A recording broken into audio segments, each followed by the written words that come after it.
Alright, Bam. So this is my piece of fabric. I folded it in half with, this would be your right side, so your good sides facing each other. This is the back side. And then you match up the edges so that it's folded in half, and then flatten it down.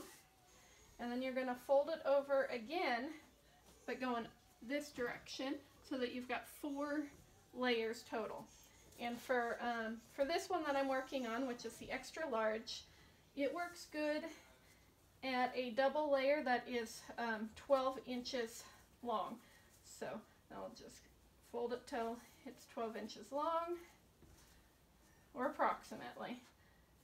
So that looks about right. Then you make sure all your edges are pretty well lined up and that there's no folding in the fabric. And then after you get your sizing, it doesn't really matter.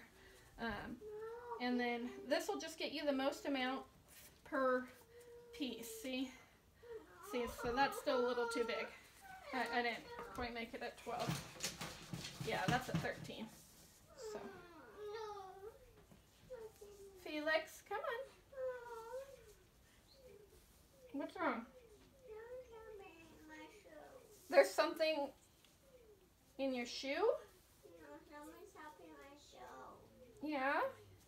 Okay, hold on. Alright, so that's at 12 now. And now both of these should fit on here, which is the largest size, with 2 of them. See?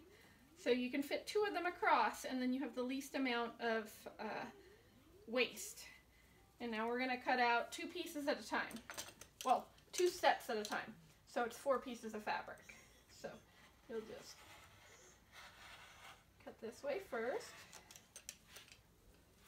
And then you'll cut, I mean, it doesn't really matter which way you cut. Totally up to you. Just don't go too fast. You don't want to accidentally lose your grip and cut yourself, because these things are sharp.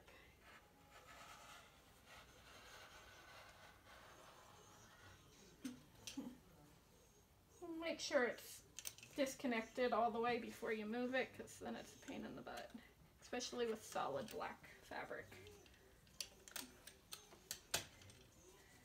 And then you've got 4 layers that are all the same. So each 2 of these is a front of a mask. So, and then you can do the same thing. She was. Now she's not. Don't worry about it. Right here. And then you do the same thing, and then you keep going across.